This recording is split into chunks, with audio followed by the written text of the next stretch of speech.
I was inspired to start FURI because of my trips back to Jamaica, where I encountered individuals who had been deported, and there was no system in place for them to positively reintegrate into the society. I heard about FURI through the people at the embassy. You know, when you get to immigration jail, they ask you a question: do you want to contact the Jamaican embassy or not? And I put yes, I want to contact the Jamaican embassy. So when I contact them, they let me know, oh, you haven't been out here this long, it's going to be kind of hard for you to readjust. So they gave me the FURI number, which I gave to my mother. She got in contact with FURI. My name is Carmita Albaras. I'm a forensic social worker. I've been working within the criminal justice system for the past 35 years, doing mitigation. And I'm also the president and the founder of the Family Unification and Resettlement Initiative. And what we do is we work with individuals who are expecting to be deported, for those who are here, especially those who are in our penal system, and those who have returned to the island. And we focus on individuals who really do not have the family or the social connection to help them reintegrate. Well, if FURI can get more help from whoever helping them for these people who's coming back to Jamaica, for them to provide more beds, clothes, or whatever. Help Ms. Arbors, which is FURI also. Let them get more stuff to assist these people when they come back to Jamaica. Because some of them coming back with nothing. So Ms. Arbors got to provide, other than a family, meeting in the airport or even Amman barracks, wherever they come out. She got to be there providing something with a water, juice, or anything. She need that support from sponsors or whoever can help her do these things. I met Ms. Carmita Burrs when I had a case that she investigated. During that investigation, she did a numerous job. She came to Jamaica to investigate and did a job for me that was excellent.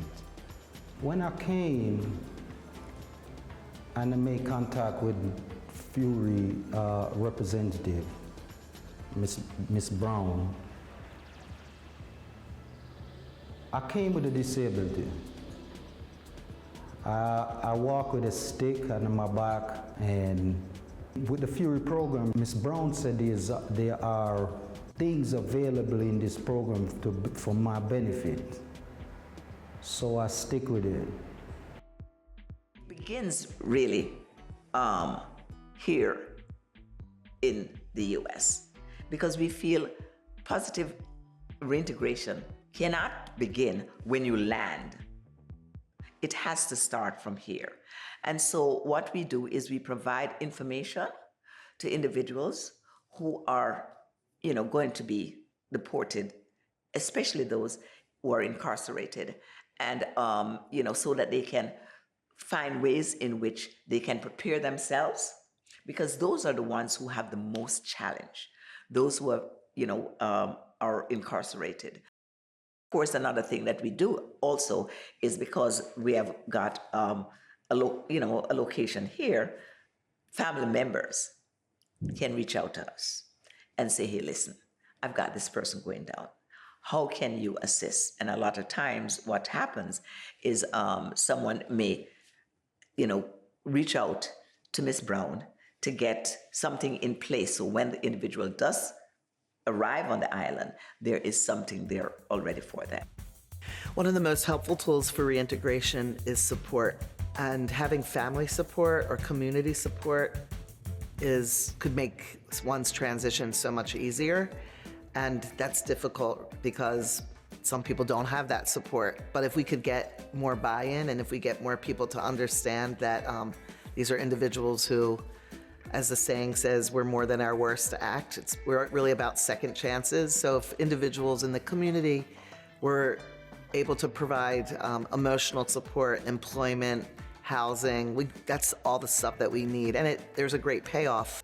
There was a lot of guys that come through this program that didn't have this opportunity like me. I came in with I have family support. And it's kind of hard. It's not easy for him, even with a guy like me with family support.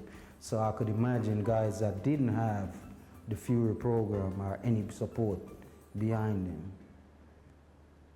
This is a system that I actually seen that we need.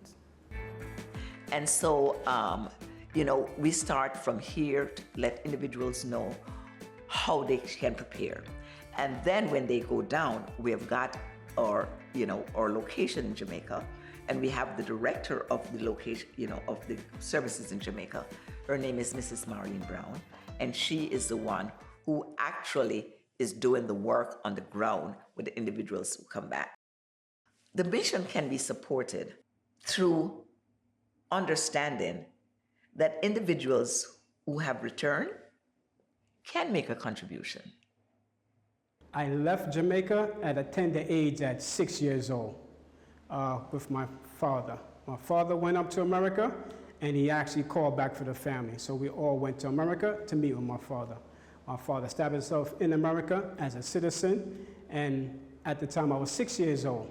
So I turned 9 years old when my father naturalized and became an American citizen. By law, by immigration law status, I derived my father's citizenship. So I am an American citizen, but I'm here in Jamaica, been deported.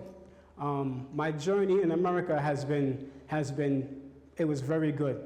I went to school, been educated, you know, I did many various things. So I am considered an American by standard, but they haven't recognized yet. I don't know why. So hopefully that somebody will recognize it and actually give me back to my family in America. Unfortunately, there is the perception that people who have been returned are criminals. They've committed some horrific crimes. The reality is that many of them have only committed immigration violations. Someone who has left Jamaica at the age of 2 and is now 60 years old, had never been back.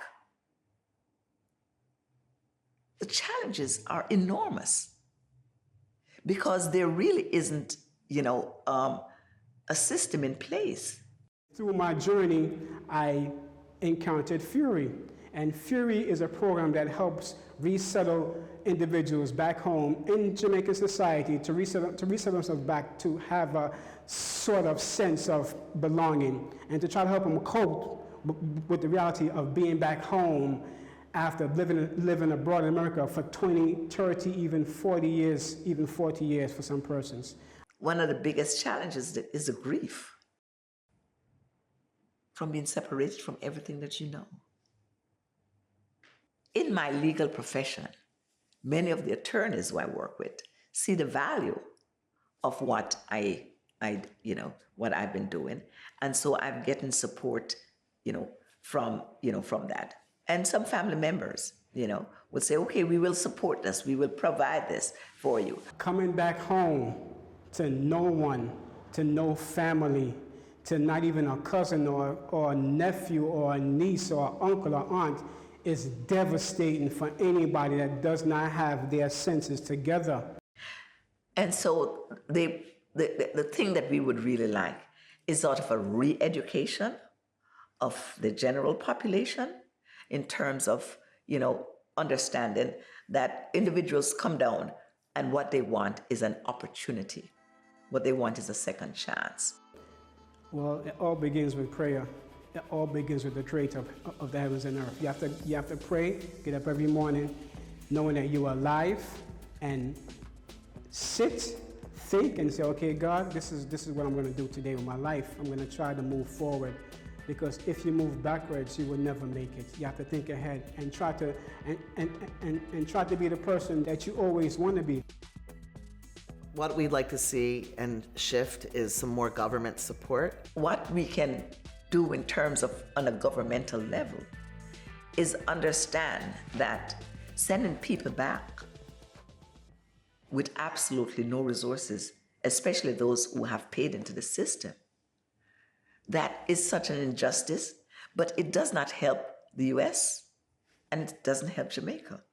If you paid into the system and you're going to be sent home, something should go with you so that you can establish yourself, so that you don't go with nothing at all. To find FURI, FURI gave me a voice. It actually gave me a voice and it gave me peace because I've been around these people for many years. I was told that my vision was impossible by the then ambassador to Jamaica.